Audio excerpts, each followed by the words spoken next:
Can I build muscle eating once a day? I'm told it's not possible.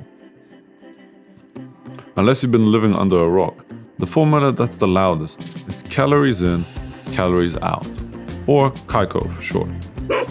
The idea is that if you want to lose weight, you have to burn more calories than you're eating. And if you want to put on weight, you have to eat more calories than you're burning. Isn't that what muscle is anyway? Weight? So step one is eat more than you burn. Also, our muscles are made of protein. So eating protein should mean giving our body more resources to make more muscle. I've seen recommendations of anywhere between 1 to 3 grams of protein per kilogram of body weight. But in the last year and a half, I did an experiment of doing exactly the opposite. I ate only once a day and I didn't count calories or proteins. I want to share with you the lessons I've learned and hopefully save you some time and effort from doing what I did before I started fasting.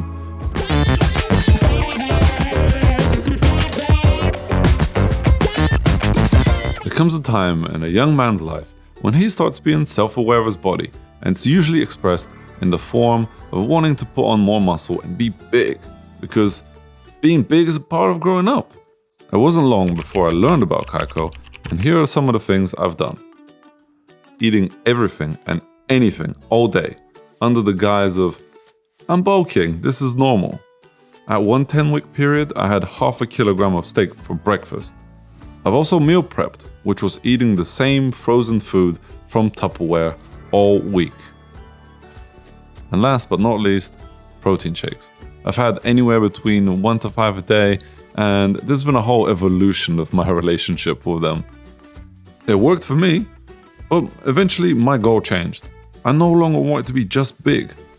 I felt like being lean is important too, because what's the point of having lots of muscle if they're hiding behind fat, I thought. Well, according to CAICO, if you want to put on muscle while losing fat, you have to eat more calories. No, because then you won't lose fat. Well, you have to burn more calories. Because then you won't put on muscle. It's confusing and it falls short.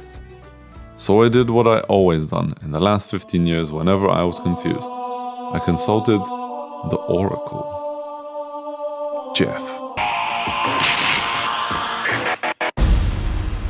I love Jeff. I've listened to his advice religiously for some time now. He knows what he's talking about because he's a scientist. I'm not sure, but he says, putting the science back in strength. A lot. Anyway, Jeff is lean as hell, and he said a clean bulk is when you're in a calorie deficit but still get your protein in so you don't lose muscle. Remember the recommended daily protein intake I had from earlier? Well, that's like a chicken and a half every day. How long could you do that for? 1 year? 2 years? 5 years? For me, it was on and off for 10. By this point, I had turned from a kid living at home into an adult with job and my own place, and I even moved country. And somewhere along the line, my mentality changed. As I got older, I started thinking more about eating healthy food. I would always preach to friends and family who didn't understand why I'm always carrying a protein shaker with me, is that protein is not steroids, it's just protein from dried cow milk or whatever. But protein powder doesn't necessarily grow on trees. Shakes weren't the real issue though, it's the ridiculous amount of protein we're recommended to eat. I was always counting protein in the back of my head, and I was picking food over what had the most protein rather than what I actually felt like eating. But what really made me stop is the last year and a half, where I decided to go against the advice of everything I had believed in the last 15 years. Protein.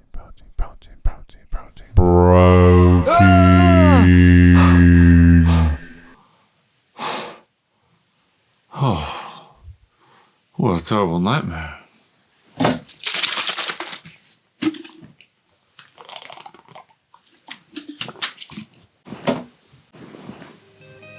Due to an embarrassing story at work, I started learning about fasting. I had already known a little and was following intermittent fasting to try get into a calorie deficit. I gotta be honest, even at this point, I never counted calories, but skipping breakfast should do it, right? So I started expanding the fasting window until eventually I was eating once a day. What I believed until this point should mean that I would not get enough protein and all my muscles would disappear, and that I wouldn't even have enough energy for my day-to-day life, let alone my workouts. But in my research, I found a few things which gave me confidence to go for the experiment. Apparently, when you fast, the body creates human growth hormone, like a bunch, 400 to 2000% more than it does normally, and that seems to be enough for my body to recover from the workouts. Also, when we're fasting, we give our body the opportunity to switch gears from using the stored carbs as energy to using stored fat. So we're actually able to burn the stored fat. This changing of gears, however, is called fat adaptation, and it took months. Wait, but if it took my body months to get used to using stored fat instead of carbs, how do I expect it to ever change gears to the fat if I'm eating 2 to 3 times a day? Chew on that while you read the last chapter's titles.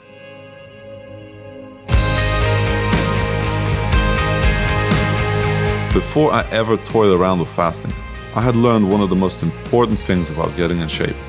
It's not something you do and move away from. It needs to be a lifestyle change that we need to feel confident we can sustain for a long time, the rest of our lives even. I think our language tricks us a little. Words like bodybuilding give the impression that we're building a house, but actually we're building a sandcastle, and we're building that sandcastle exactly where the waves break. If we stop working out, our bodies are like, cool, you don't need that? I'll just use it for something else. It doesn't know that my sense of self-worth, for example, is tied to my six-pack. So movement, exercise, sport need to be fun, and if they aren't, we'll stop, and when we stop, we'll be right back to square one. Everything I was doing with nutrition up to this point wasn't fun or sustainable. But since I started fasting, I've been having a lot more fun at my workouts. I've stopped counting and being concerned with all that, because it looks like my body knows what to do if I give it the opportunity. And in that way, fasting actually became the most sustainable method for me to build muscle and burn fat. I feel like as long as I eat good, my nutrition goes on autopilot. I haven't counted anything in the last year and a half, and I feel free. And I know that having fun is the only way to make exercise a sustainable part of my lifestyle. And you can't put a price on that or count it. You could only find it out for yourself.